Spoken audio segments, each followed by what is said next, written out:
The spirit of innovation is deeply ingrained in America, and Google is helping Americans innovate in ways both big and small.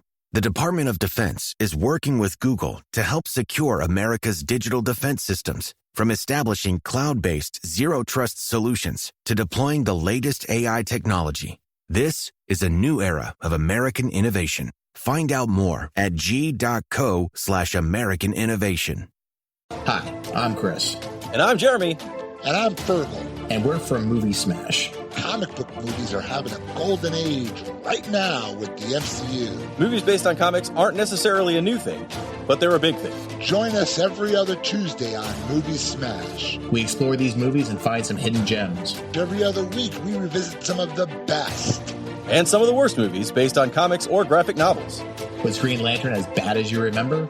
Heck no! Is Time Cop the most accurate time travel movie ever created? Absolutely. Was Mystery Men way ahead of its time? Should they be revisited? Should they be forgotten? Join us on Movie Smash and find out. Listen wherever you find your fine podcasts.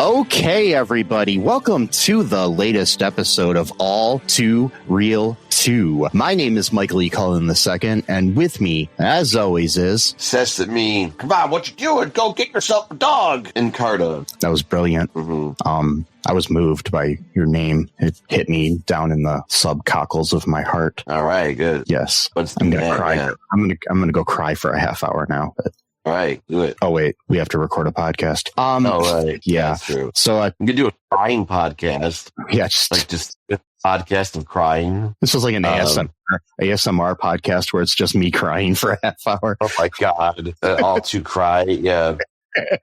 Wow. Before we get started today, I just wanted to mention that I was recently on another podcast as a guest. I was cheating on Sesame. And I was on this podcast called Pop Culture Junkie with the hosts Shauna and Olivia over there. And we talked about me, because that's my favorite subject. And then we also joking. We also talked about the 1983 TV miniseries V, which if you haven't seen, I highly recommend. It holds up. It's scary how well it holds up today, and is very emblematic of things that are going on in our current society. Recommend watching that. But if you want to, I'm going to have a link in the show notes. But you go to popculturejunkie.com and you can find their podcast there. It's a good show. They do a lot of similar stuff to what we do. It's like two best friends talking about pop culture stuff, very similar to what we're doing. So yeah, it's pretty cool. Yeah, I recommend checking it out, and that episode especially.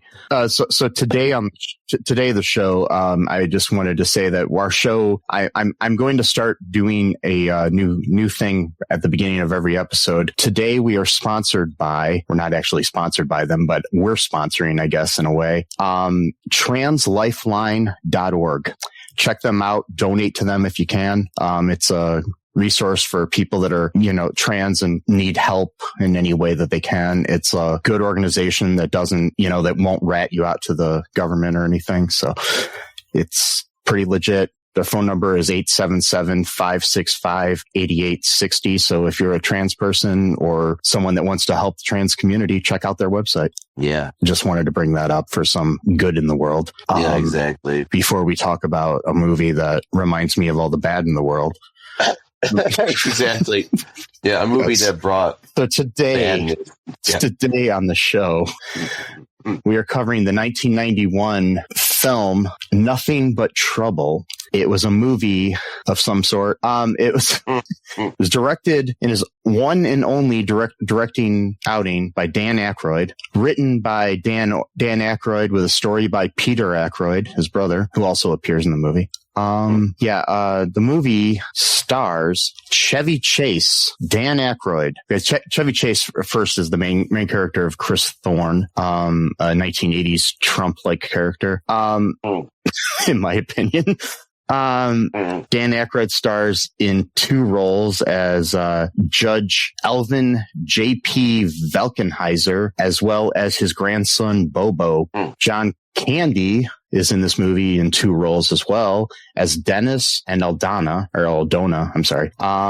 Demi Moore as Diane Lingston, Valerie Bromfield as Miss Purdah. We have Taylor Negron, the late Taylor Negron, rest in peace. Also, the late John Candy's in this movie. There's a lot of late people in this movie. Sadly, as Fausto something or other. Bertilla, Damas as Ronalda, his sister. She in more recent years was on had a recurring role on Brooklyn Nine-Nine as Amy Santiago's mother. Raymond J. Barry, he's a really good actor. He's in a lot of things, but he is an FBI agent. We have Brian Doyle Murray as Brian, another FBI agent. I can't talk. John Wesley as Sam, another one. Peter Aykroyd as Mike the doorman. Daniel Baldwin as a drug dealer named Artie, which I just need to point out, not for any reason at all, but it's kind of sad that his character is like this drug addict and drinking and all this other stuff. And in real life, he had major struggles with drugs and alcohol. It's kind of ironic or something, if you want to call it that. I don't know. Just kind of sad. But anyways, that's our main, named cast here. Here is the Internet Movie Database log line for this, the short synopsis. A businessman and his friends are captured by a sadistic judge and his equally odd family in a bizarre mansion in the backwoods. Yeah, that's okay. Yeah. So, I need to ask you something. All right. What are your initial thoughts of this movie? Honestly, I think we finally did it. This is officially the weirdest movie we have ever reviewed on this podcast in like 7 years. And to be at tops everything, like Tooth Fairy, Jingle All the Way to the Buttercream Gang sequels, the weird drug, the cartoon where the person gets high on weed and they immediately become a heroin addict. Just like all the weird, fucked up fake superhero movies, shows we've seen, all like Beethoven's Fifth with Judge Reinhold. Speaking of judges, Judge Reinhold. None of it even combined. If you just combine those hundreds of episodes, the Star Wars knockoff, that was a weird one. What was it called? Star Crash. Star Crash. Then there's a Disney one we saw too that was like a space Disney one where it had this like weird robot guy. Yeah, the Black Hole. Black Hole. Thank you. I don't remember these titles. And like you just put all of those together, and then it still does not match the weirdness of this one movie that apparently Dan Aykroyd just had like complete. Well, that's the other problem right there. Don't let someone have complete control over a movie without anyone reining them in, because this is what you get. Especially with Dan Aykroyd. I was watching two guys earlier saying that like Dan Aykroyd's more of like an idea man. Like he puts out the crazy ideas. There's someone else to kind of parse through those ideas and then make something from them. You don't just give the idea man the whole movie just to do whatever he wants with, because you get this fucking thing. He created one of the best movie franchises ever in Ghostbusters, and yes, and co-wrote that and co-wrote Blues Brothers. He's got talent there, and he's a great actor, but it's like. So that there are many reasons why he was the driving force behind this. If you want to get into a little bit of trivia off the bat. So he had approached several directors and no one wanted to touch the movie. I wonder why. And John Landis, who had directed Blues Brothers, suggested that Dan do it, along with a couple other directors as well. So so that's basically how we got there, and then, it's so, weird. And plus there was like no on a set, like mediation from Warner Brothers, like to like rein things in until the thing is though the movie might have had been better, but they wanted it to be a PG-13 movie. The studio did, and edited it heavily in post. So there may actually be a good director's cut of this movie.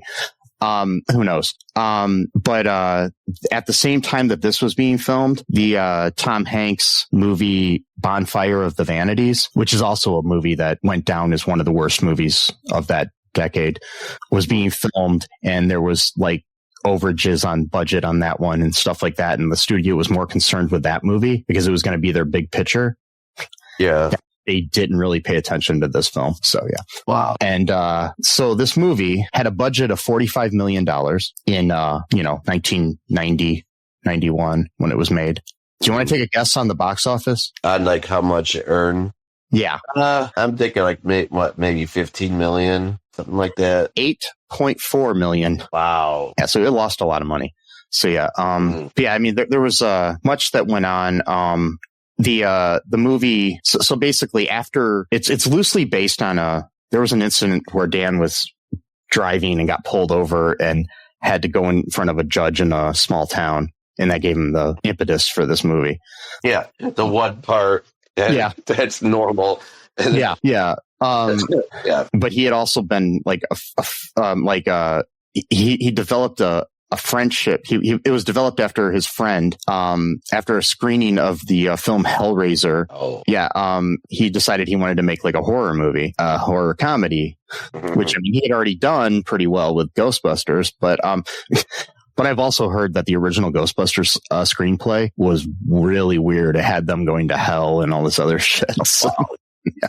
The thing is they saw the audience laughing during Hellraiser and thought, hey, wouldn't it be good to make a horror comedy? So, basically what happened was like Dan was pulled over for speeding in upstate New York and was taken to the Justice of the Peace to stand trial in what Dan referred to as a kangaroo court. And after he was fined $50, the Justice of the Peace invited Dan to stay for tea, and he ended up staying there for 4 hours. Wow. And he like friendly with the guy and stuff. So, but that kind of gave him the idea of this movie. And they were going after they were like hoping that this would be like the next Beetlejuice. Well. Yeah. Yeah, he said it was like he wanted the movie to be like Beetlejuice meets the Texas Chainsaw Massacre. I can sort of see it a little bit. Yeah. He offered the script to John Hughes to direct, and John Hughes turned it down. Then he and suggested that he directed it himself. So did John Landis, and then and then poor John Candy took on 2 roles in this movie because he had turned down the Rick Moranis role in Ghostbusters and felt bad about that. So So that's a little bit of the behind the scenes here. There's more to it, but So I remember seeing this movie when it first came out on VHS as a kid at my cousin's house. We were over there, and he was just like, maybe it might have even been like a year or 2 after it came out. I don't know when it was, but he said, I had to be like right when it came out or something, because I remember being kind of younger. So it was like, he says, hey, well, let's watch this movie. And he had like a bunch of movies on VHS and stuff. And so we watched it, and he hadn't seen it yet, and neither had I. And we literally, after it was over, looked at each other like, what the hell did we just watch? And we were like little kids. So we're just like, yeah. And that's the last time I watched it. Had you ever seen this before? Yeah, I do remember a little bit. Like, there's only 2 scenes that I remember. Is the dinner scene with like the like model trains moving around with like the mustard and ketchup, and the part where like the bones get like spit out into like to the wall or whatever. Like those are like literally only the 2 parts I remember from the movie. And the rap scene, I do remember that, but like everything else completely escaped my mind. So yeah, good thing. Yeah, another bit of trivia. We can get more into it as we go, but this is the film debut of Tupac Shakur. Yep. Rest in peace. Yep. Let that sink in for a moment. Yeah, along with Digital Underground, who Dan Aykroyd actually sought out for the movie. It's awesome. Yeah, he was a fan of Digital Underground. So rest in peace, Shock G as well, aka Humpty Hump. Yeah, they're the same person. If you didn't know that, yeah. I'm trying to figure out how they did this in the movie, where there were shots where I think it was just the way they did it in the angling and stuff, but that like the rap would go from Shock G to Humpty or vice versa. Yeah. And they were on screen like right after each other, and they're the same dude. So it's like really weird. Yeah. I mean, and it was a lot. It was done a lot better than I think. There was a scene where John Candy is in a scene with himself, and it looks horrible. You can see some of the lines on the green screen. Yeah. So let's dive in here and analyze. Yeah. Analyze this film that changed society forever. All right. Yeah, sure. What goes down here? All right. So Chevy Chase's character, he's like this rich dude. His name was Chris. Yeah. He's going to like a party or something, and he meets Diane, Demi Moore's character, in the elevator. She's got a bunch of dogs with her that we never see again, by the way. No idea what happens to these dogs. Yeah, who's taking care of the dogs? I mean, I'm assuming she probably has like a dog sitter. Yeah, probably. And they're kind of like sort of flirting with each other, but like not really, or just very badly. I don't know. Yeah. And then he's like, "Hey, you can come to my party if you want. You know, we're just gonna have a few drinks or whatever." And she's like, oh, "Okay, maybe I'll come." And then so she shows up, and then like she immediately like asked him if she can borrow his car, like 2 minutes after seeing him. Yeah. Like, I guess it like to go to Atlantic City, because she's a lawyer, by the way.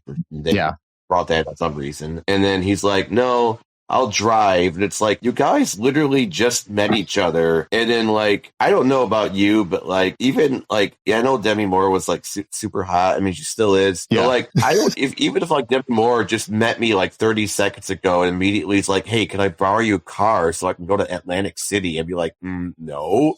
What are you going to do there? I mean, Atlantic City, that you're going to gamble my car away? Like, what the fuck are you doing? Like the real Demi Moore could just walk up to you and that'd still be like, I don't think I'd lend her my car. No, I wouldn't, because like, why? For one thing, if she's rich, why does she need my car? My non-existent car. I don't have a car right now, but like, if I did, why? That's my first thought is, why does a rich, successful, beautiful actress, even in her 60s, doesn't have her own car, her own vehicle, needs to borrow mine? Like, there's got to be something weird going on there that I don't really want to be involved with. You know what I mean? It's much like why a rich person running a country needs to start a meme coin and sell tennis shoes and watches and steak and everything, and Bibles to get money off of people, even though he doesn't need it. And it's also kind of the I don't know, it's just weird. But anyways, regardless, in this movie, they just met, and but she's basically in a bad relationship or something with some guy, and there's something we never understand what's going on there. No, like that's why Atlantic City. That's just like, okay, that's the, I don't know. I think there should have been a scene explaining more why they had to go to Atlantic City. Well, that's why you need to rein in Dan Aykroyd, because like these two guys were saying, they got their own review channel. I forgot the name of it. Sorry, but yeah, they were saying he's like an idea man, that like he's kind of known for this, like for people who work with him. Where it's like he's a genius, but like you have to rein him in, because like all of his ideas are just sort of separate from each other, and there's really no like cohesive narrative. And so he needs someone to help him put all that shit together. It doesn't mean he's bad at what he does, just that his strong suit is not narrative. It's like coming up with like really weird and wacky ideas, which is what we see in this movie. A lot of weird and wacky ideas. But yeah, anyway, he drives, but there's like these two weird people that are always trying to tag along. They're trying to lose. In defense of Dan Aykroyd, he does have Asperger's, so it could explain things. Well, that's the thing. It's I mean, I'm not defending it or not. I'm not saying anything, and I'm not trying to say anything, but I think that might have explanations, and that's why he does kind of need some reining in when it comes to things. I mean, I got the same diagnosis. Well, not Asperger's, because they don't use that term anymore. But when he was, Dan referred to it in interviews, so that's why I was. Yeah, that's like what happened. When he was when he got diagnosed, they were still calling it that. Yeah, he was diagnosed as I'm not saying he was diagnosed what's after that? he was diagnosed like as an adult after he was on SNL and stuff too. So Oh no, I just say yeah. you're still calling it that. Even up yeah, until that's man. Yeah, that. yeah, and yeah. So what happens here? These two people, the Brazilians, by the way, Chris refers to them as Brazilianaires. So I'm not sure if that's supposed to be like kind of like a racial. I don't know what that even meant. Like, or he's just referring to them as that because they're Brazilian and they're millionaires. I don't know. I thought that was. I guess that was supposed to be cool. I don't know. And so they try to leave as early as possible in the morning. He doesn't want to go at first because he's really tired because hungover. He can't really party like he used to. But then she shows up wearing the sexy dress. Mind you, the same dress she wore the night before. So I'm not sure what was different about her in the morning than in the night. So again, another unexplainable thing in the movie. And so suddenly he's like, oh, I'll go now. And his bellboy, whatever, sprays him with some vodka. But then lo and behold, oh no, the Brazilianaires show up and they got their bags packed and they're ready to go. And she's like, hey. The doorman, by the way, that is Dan Aykroyd's brother, Peter. So yeah, it's right. Yeah, you mentioned that. And so they're like, oh no, we want to come. And then Chris is like, oh, I can't say no. I'm like, what do you mean you can't say no? You're an adult and you're rich. So what do these Brazilianaires have on you because you're such a nice guy? That's the other weird thing about his character. You mentioned like a Trump thing. There is, but there's also like a weird nice streak with them. And then they go, it's weird. Like they can't really make it work. I mean, my thing with it is the reason I thought he was like Trump-like is because he's like, a yuppie in the 80s. That's the only reason. I mean, like in the late 80s, early 90s, that sort of thing. But he does have actual heart, which is different than Trump. But, so it's, yeah. No, yeah, exactly. And so they go, there's so many weird, unexplainable things about this. Okay, so they go driving to Atlantic City. And the two Brazilianaires are mad at them because they thought they were going to go on a picnic, even though that was never said they were going to go on, but they just assumed. And they're like, oh, you're the worst host ever. We came with all these picnic supplies and, we were picnic supplies, whatever. We were going to give you a really nice picnic, but you don't want to go anywhere. Like acting like petulant children. Yeah. And so then Diane's like, trying to soothe them, well, hey, let's just see if we can just pull off somewhere and we could find a nice, spot to have a picnic. And so that calms them down. So they get off the turnpike then. And they get off and somehow they find themselves this really weird junkyard town somehow. I don't know exactly how. Kind of like an Appalachia sort of backwoods town where it's and it's a rundown village called Valkenvania. Yeah, which is a weird name for a town. It reminds me of vampire stuff, kind of. Yeah. Transylvania. Maybe that's what they were going for, something like that. And so all these rough people are kind of staring them down, what are you doing, our town boy type of thing, bunch of bikers and shit. Mm-hmm. And then, oh no, he runs a stop sign. And then, John Candy, his character, whatever, I forgot his character's name. He's Dennis. Dennis he's going to pull them over, but he waits until they get on the highway to do that for some reason. I don't know.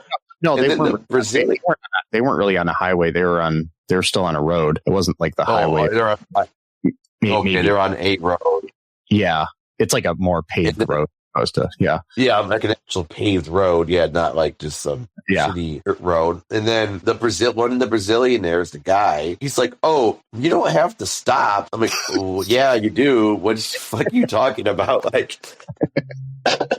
Yeah, you do. That's I'm pretty sure even in Brazil, that's the law. You can't just stop. It's the rich privilege, sort of thing that they think they don't have to obey the law. So that's what I think that's what he was thinking. So.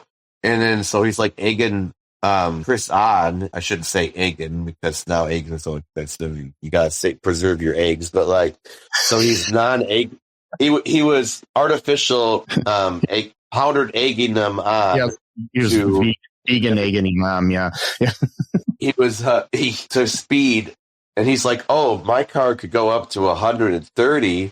Oh, cool, let's do that. And then Diane's like, "Hey, maybe we shouldn't do that because that's really dangerous and we might get in more trouble because then you're speeding." And then he's like, "No, I'm going to go do it anyway." But oh no, Dennis's car has like these weird fire boosters in his police car for some reason. And then I'm like, what? And then so he's like, oh no, I'm gonna catch him. But then, oh, they're gonna make it. Oh no, but there's a weird contraption that suddenly goes on the road, makes them do a forced detour. And then once they go on the forced detour, Dennis lifts the. Okay, is what kind of legal zone are we living here where you could just create a wall out of nowhere, like it's a forced detour, and then put it back. What if someone else? What if he forgot to close that? Open it back up. But it's a land that laws are Shire laws, which are laws that were made before the Magna Carta even existed, according to what we hear. Yeah. That's the other thing, too. What jurisdiction are we living in here where, like, forget states' rights, we have, like, neighborhood rights here where it's like... I don't know, man. What else happened? I have a feeling that our future is in this country. Anyways, so... pretty much, yeah. Well, really, I mean, the whole idea of what was that guy's name? There's a guy that was, like, a tech... like guru to a lot of people like JD Vance and Elon Musk and stuff. And he came up with the idea that he thinks that society should be run by like fiefdoms of like smaller people, like kingdoms. Right. Like the country should be split into like smaller, like even smaller than towns, like smaller neighborhoods that are all run by one person. Yeah. So yeah. That's so fucking bad. Yeah. So anyways, they're speeding. So Dennis pulls them over, and then he has to take them. He says, well, we can, I can take you to the court. You just follow me or whatever. So he goes with them, and we meet. But we go through this like big area with like all this junk all around, like weird folk art all over the place, a bunch of like random like appliances all over, and most of that was real. So like they bought a bunch of junk. Wow. And created this on a backlot or somewhere, or like in an area in California. So, my God, I will give it this movie has interesting and really detailed set design and great makeup for its time. It's like, totally. The guy that did the makeup on this also created Freddy Krueger's makeup. So I could see that. All right. I could definitely see that. Yeah. So it's like, you got a top guy here and everything. So, and then the cinematography is decent in this movie too. It's done by Dean Cundey, who is one of the greatest cinematographers in like film history, who also directed Honey, We Shrunk Ourselves. Yeah, we did that one too. It was probably, I think, our first episode or something. No, not our first. It was one of our first. It was there. It was pretty close. Yeah. It was pretty early. Yeah. Yeah. So our first episode was Glass, and then we redid that last year. That was for our other podcast. I'm talking for this show. Oh, from this show. Yeah. Okay. Yeah. Probably was our first. Yeah. Yeah. But he's like he was a cinematographer on the original Halloween, on, The Fog, Escape from New York, The Thing, Back to the Future trilogy, Who Framed Roger Rabbit, Jurassic Park, Apollo 13. Yeah. A lot of classic movies. And then he's made his directorial debut with Honey, We Shrunk Ourselves. Nice. And he also, like, as far as like television goes, he was the cinematographer on a bunch of episodes of The Mandalorian and the Book of Boba Fett recently. So he did episodes of The West Wing back in the day. So he's pretty talented. So I'm saying they've got a good crew on this movie. So no, there's a lot of good stuff about the movie. It's just that there's no cohesive narrative to it. Like if there was something to fill in, that's my issue with the movie. It's like all filler, but not like the main thing. Like, so it's like all whipped cream, but there's like really very little ice cream. You know what I mean? Like, it's like everyone loves whipped cream. It's awesome, sure, but like there's no ice cream. It's just kind of like it's a nice little treat, but it's just not as good. I don't know. Yeah, that's a good metaphor. Yeah. So anyways, we get into this. We drive up to this old like mansion courthouse looking thing. And there's we get in front of the judge, Alvin Valkenheiser, who's an 106-year-old grandfather. Yep. So Hey. Chris ends up offending Alvin. Yeah. And so while this happens, because he's upset because he thinks he's a banker, and there's some history with bankers here. Yeah. And so there's like a trap door that they fall into a big pile of squeaky toys. Yep. I have that in my house. I don't know about you. Cool. Yeah, got a trap door. So if you ever come over to visit, just be careful. Be careful. All right, cool. I'll make sure to.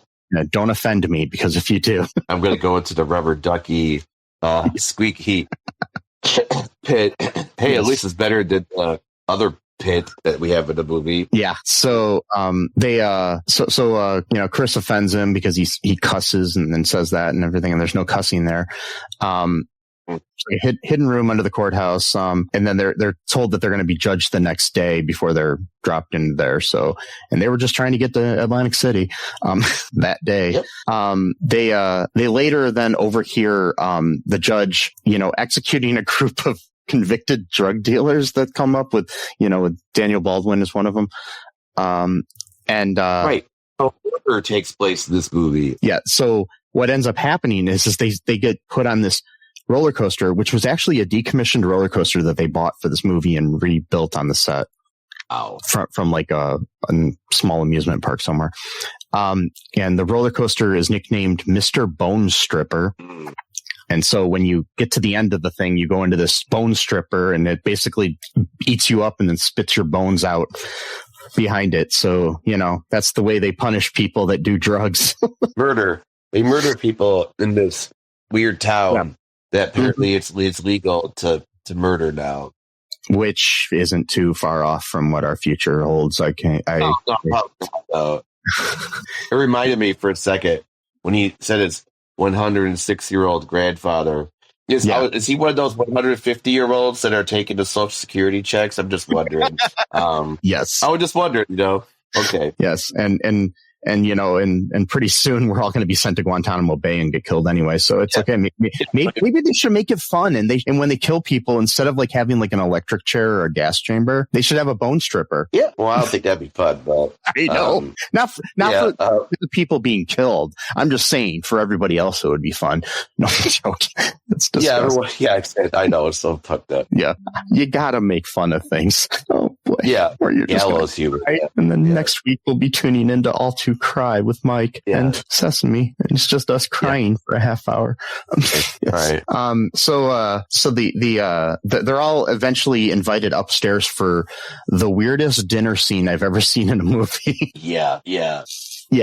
That's when we learn that he's got like a long-standing grudge against bankers, which he thinks Chris is, even though he's just like a financial expert or whatever. So I guess it's close enough, but still, yeah. Yeah, for him, maybe he doesn't know the difference, but yeah, because like generations ago, the Valkenheiser family was put into poverty because of a banker who told them to invest in something, and I don't know. I didn't get that fully, but yeah. I didn't really understand what that meant. Like, whatever. There was no explanation as to like, are they really poor though? Because it seems like, he's got this mansion and it's got all kinds of contraptions. The junkyard itself is probably worth millions of dollars with how much stuff they got there. They even point that out, and they said, you could probably make a bunch of Toyotas off of this. You ever thought about selling the stuff? That's what he said to him. It's just like, it's true. Yeah. I don't understand. Whatever. It's fine. It's against Dan Aykroyd. They probably didn't really think that through, but yeah. But still it's movie logic too. You don't have to, got to turn your brain off when it comes to certain things, I guess. But they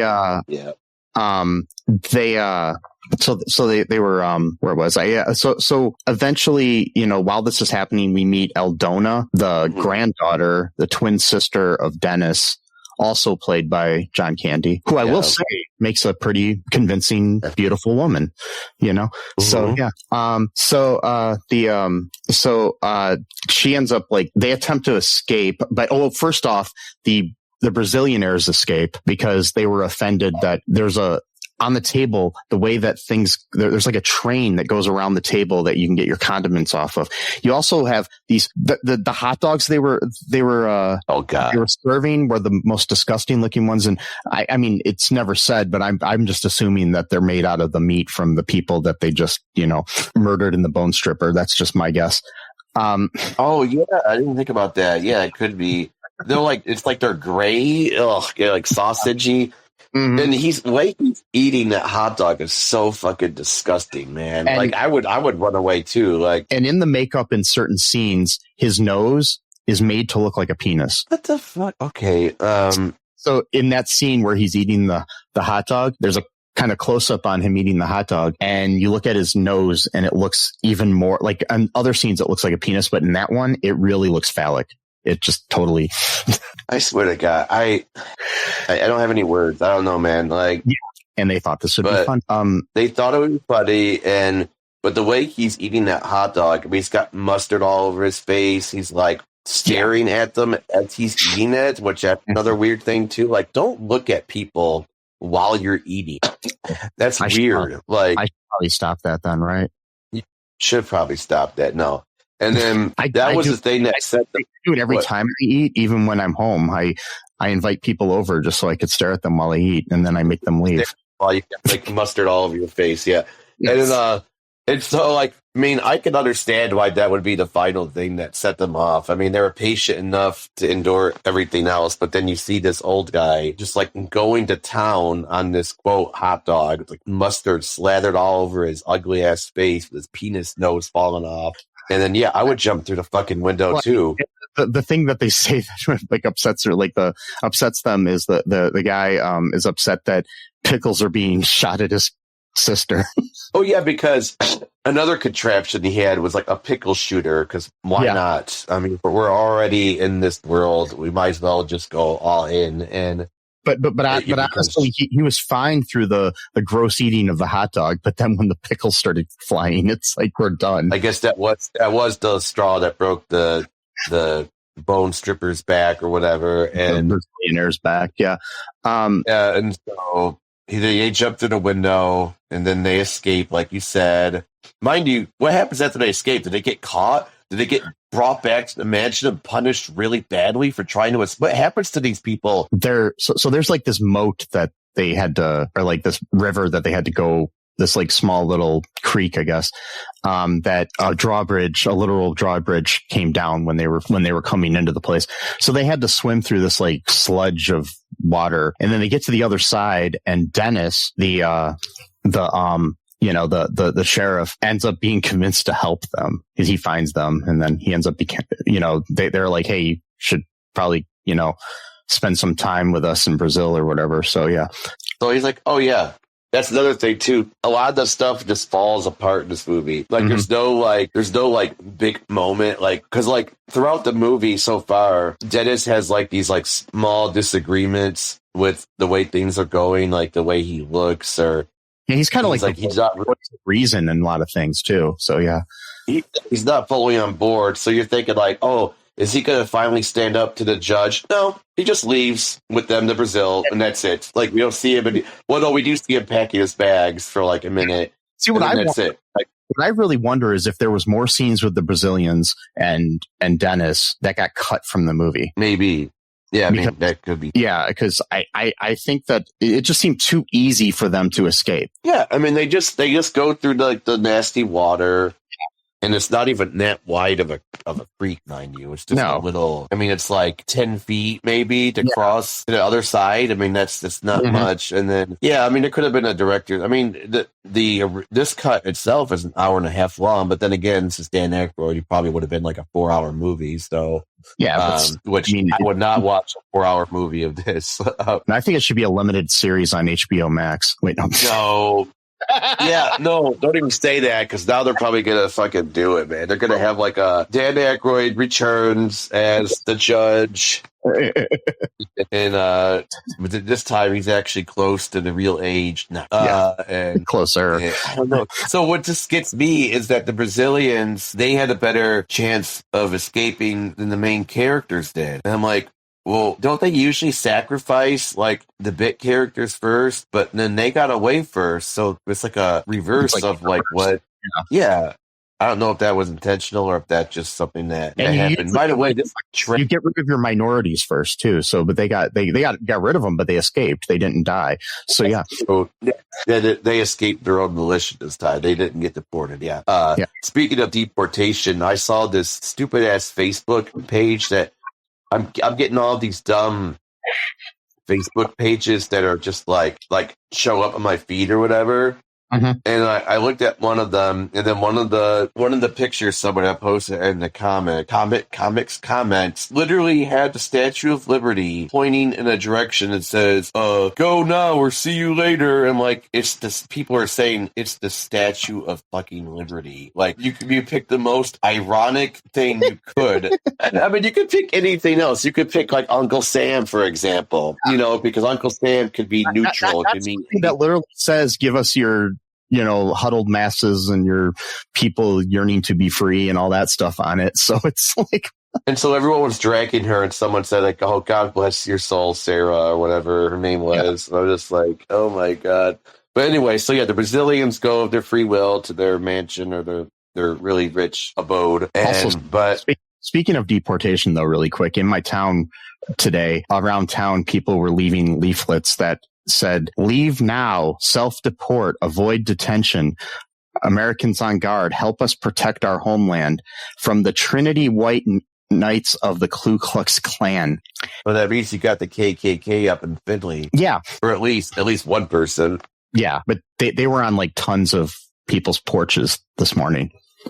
I looked at mine. I didn't get any. I guess they don't want me to leave, so I'm going to stay. Start getting cameras and just recording these people and to find out who they are and show their faces. Upload them to YouTube, Facebook. X, they probably take them down because X likes Nazis now. But this movie though is kind of like that, but worse. No, not really. And, so after the Brazilians leave, what happens now? Diane and Chris, they get sent down this chute and they end up going into different directions. So Diane, they got locked in. First, they got locked into like a room that they had to sleep in overnight.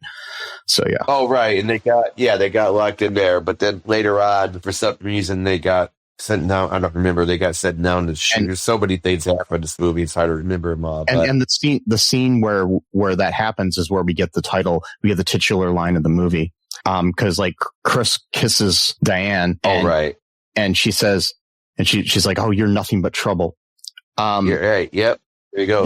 That was the studio insisting that be the title of the movie, as opposed to Dan Aykroyd wanted the movie to be called Valkenvania. See, that's what I'm saying. Even the name, it was stupid. Like he could have chose like. Well, my opinion, Nothing But Trouble is too generic of a name. I think Valkenvania would have been a better name.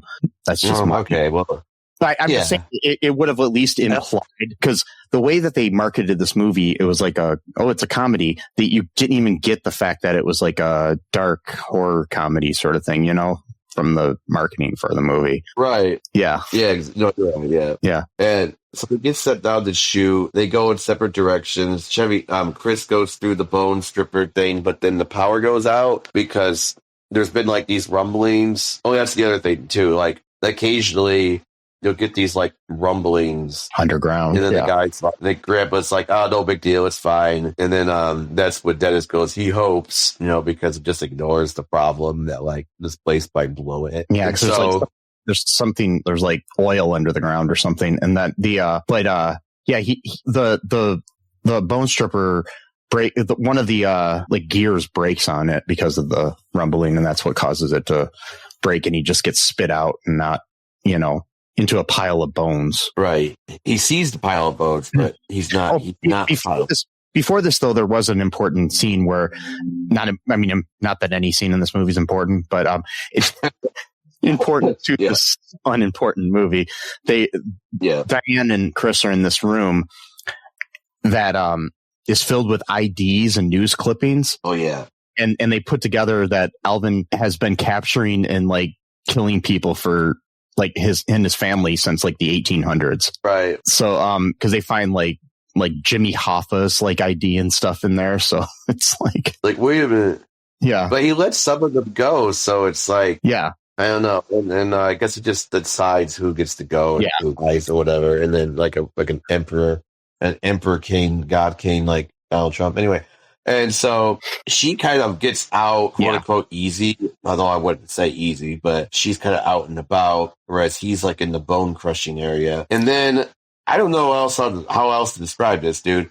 She meets these fucking weird monster like dudes who are like blacksmiths, but they act like children. So that's actually impressive. They're literally like babies, but like adult sized babies who are somehow. Who are wearing diapers, and they're named Bobo and Little Devil. Right, I guess. And then one of them is played by Dan Aykroyd's brother, I think, right? No, it's Dan Aykroyd, and then the other one is like a guy that was like, did like sound on Ghostbusters or something. Oh, okay.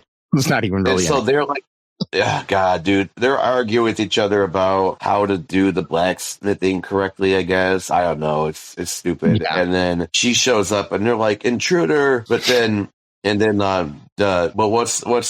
his granddaughter's name? I forgot her name. Aldona.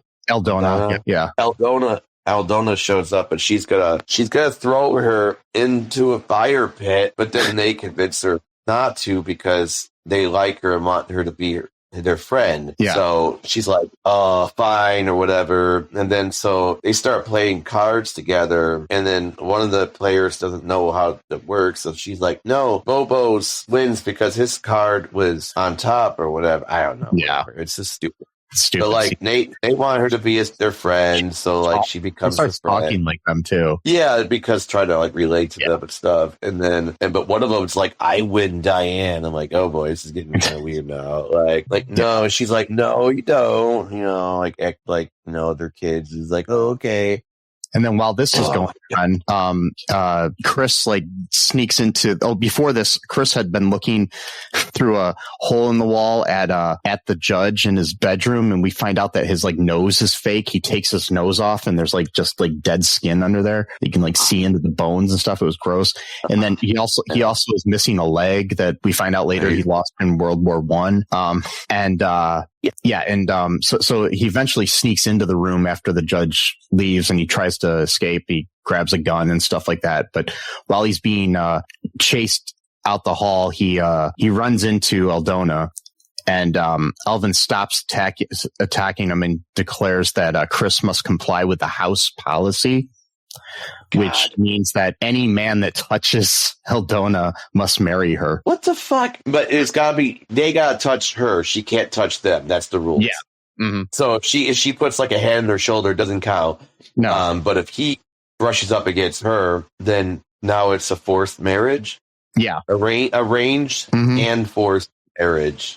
Yes. Between the would-be suitor, well, the forced suitor, I guess, and then probably a literal shotgun wedding at this point, to be honest. And I just gotta go back. I'm sorry, dude. I can't deal with this. So, are these people supposed to be human? Because these are they even human? Like, how? What are they? Like, they can't be human, right? Like, well, I mean, they are, but I guess they're grotesque and because like they ate too much or something. I don't know. They don't look human to me at all. They look like beings. Sure, they look like creatures who have legs. Yeah, they look like rejects from the Cabbage Patch Kids or something. But still, it's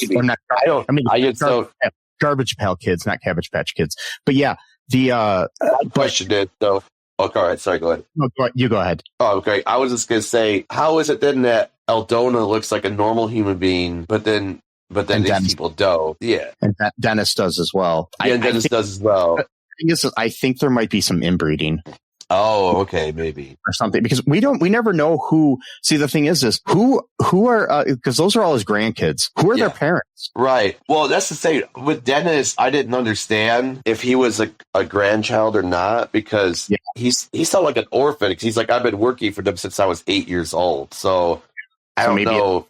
All adopted, but I mean the other thing is like if Bobo and Little Devil are really his grandkids, like I don't know how they came to be, who are their parents, what's going on, so it's very again, it's an Aykroyd thing where you just don't know. And then after this happens, after the house policy thing happens, we see a big hearse pull up outside, being followed by a cop car, and Digital Underground walks out. Yep. Yeah. And so they're put in front of the because they were pulled over for speeding, and the group tells Elvin that they're musicians, and he orders them to verify with a performance, and then we get a performance. We get a performance of their hit song, Same Song, in the middle of the movie. So the music video now takes place within the canon universe. Yeah. The music video itself is even longer, and it just shows clips from the movie and different things like that. And the music video itself is worth watching because you actually get to hear like Tupac rap. You don't hear him in the movie. So that's just fucking hilarious, dude. That Tupac got his start both as a musician and as an actor in nothing but fucking trouble. Like, I mean, this was just he joined Digital Underground because he was with them for a little while. So it's basically everybody else tries like Dr. Dre and Suge Knight and other people try to take credit for popularizing Tupac. I mean, he would have become something on his own, but the thing is, Shock G is produced his first solo album and stuff like that. So basically, Shock G is who discovered Tupac. So it's like, yeah, it's just exactly. And also the judge apparently liked him too. And so they go off doing proving this musician thing. And the judge just pulls out this organ and just starts jamming with the man. It was actually really good. I'm like, this guy could play.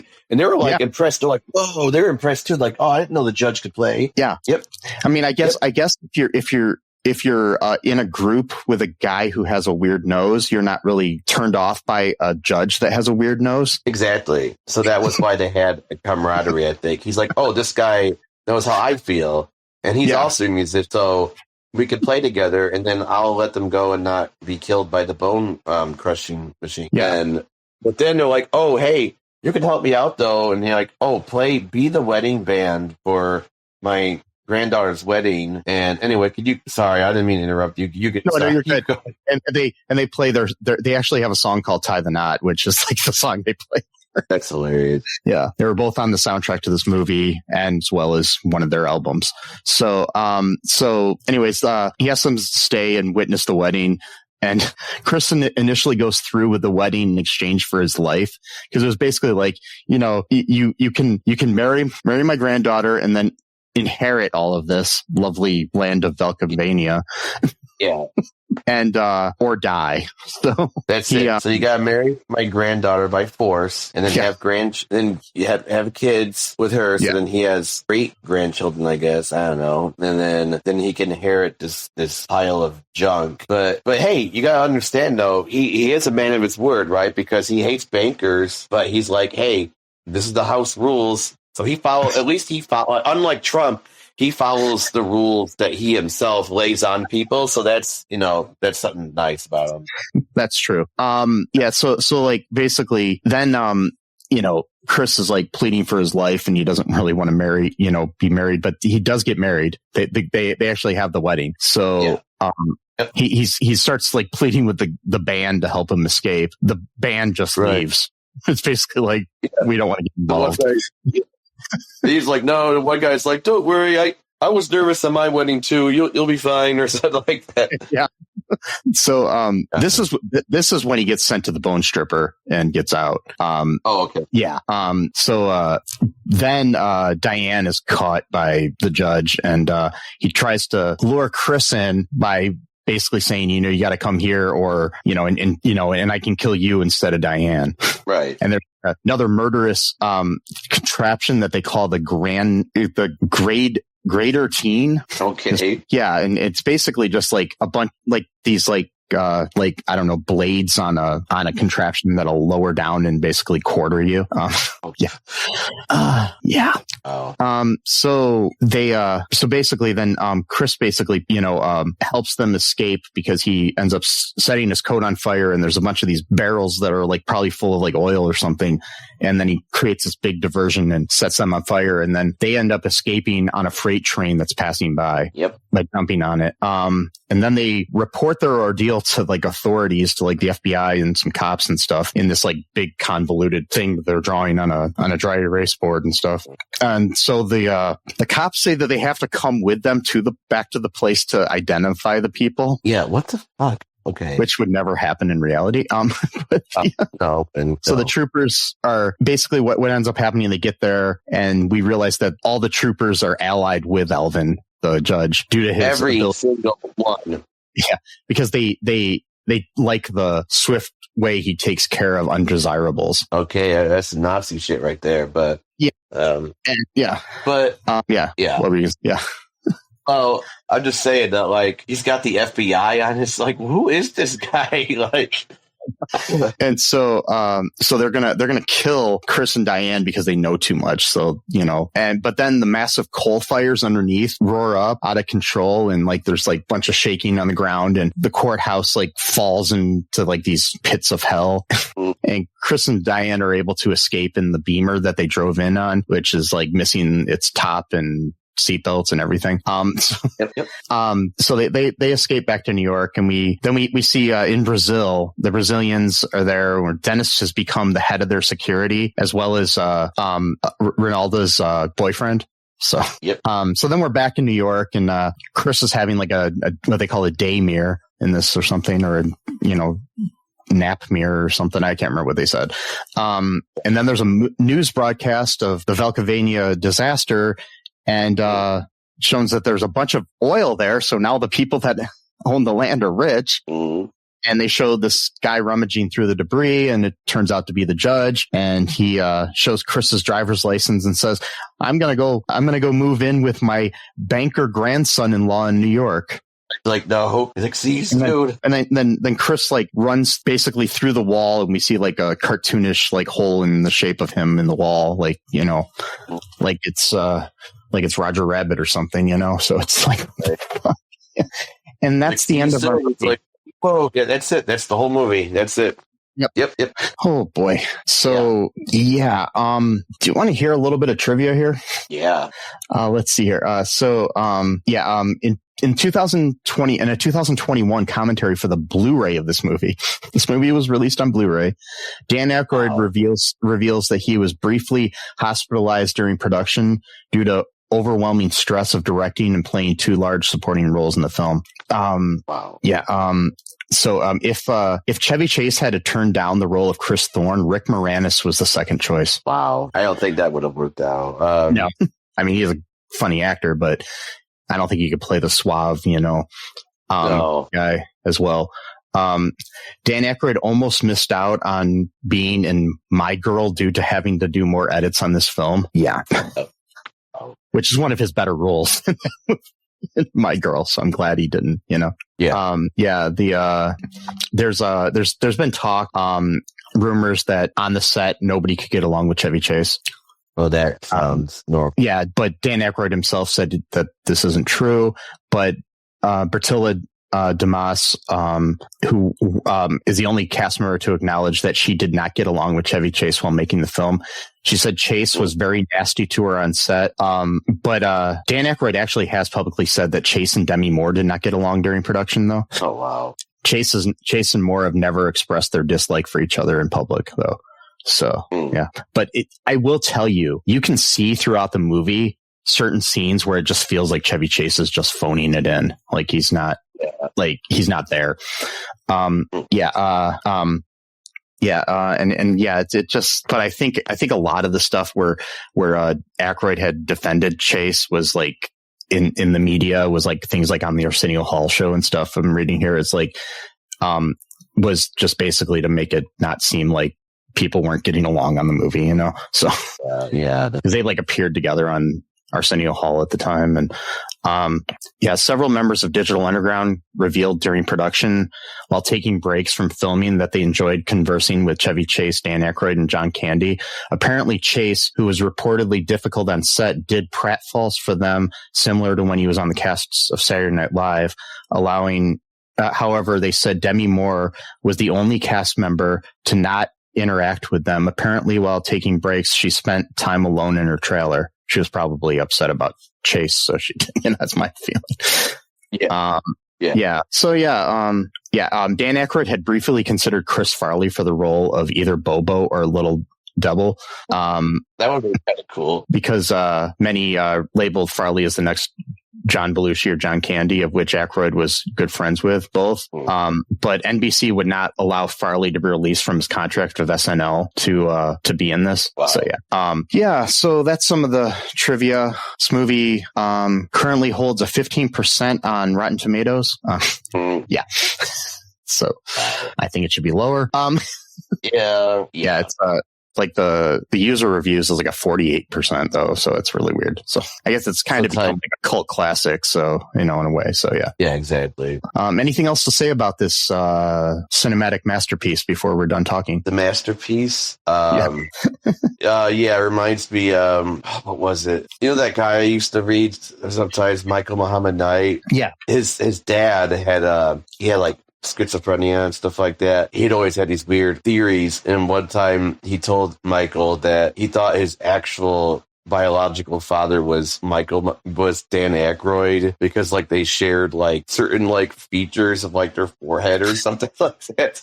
Interesting. So even when it's not Dan Aykroyd himself doing something, it's like him and his energy somehow find a way to like make it into like other people's minds who are not like completely well or whatever. Like, well, often when I'm not feeling well, Dan Aykroyd enters my mind. So, like he does. Yeah. No. He believes in all that supernatural stuff. He's into ghosts and stuff. So maybe he does enter people's minds. Oh, true. In another life, Dan Aykroyd could have been a cult leader. I mean, that's not a good thing, but yeah. Anyways, folks, I hope you enjoyed this episode. Go to all2reeltoo.com, check out our website. You can get all of our past episodes on there, or wherever you're listening right now. We've got like hundreds of episodes. If you have any suggestions of movies that we should cover in the future, send them along to mike@cullenpark.com, or contact us on any of the social media that we have listed at all2reeltoo.com. We currently have a new t-shirt on our TeePublic. Orange Julius Caesar. I'm proud of this one that we came up with together. Yes, I like the shirt. I think it's great. Check it out. Check out, like I said, the Trans Lifeline website that I was talking at the beginning, because trans people are going through a lot of issues right now and need all the help we get in this country, sadly. And just remember that I love you. Sesame loves you. Brazilian heirs love you. Yes, they do. Trans lives are human lives. On Earth, no human is illegal. Black lives matter. Free Palestine. And until next time, bye-bye. Thanks for listening to All2ReelToo podcast, a Cullen Park production. Produced and edited by Michael E. Cullen II. Music by Matthew Hawes. Subscribe and share the show. Visit us at cullenpark.com.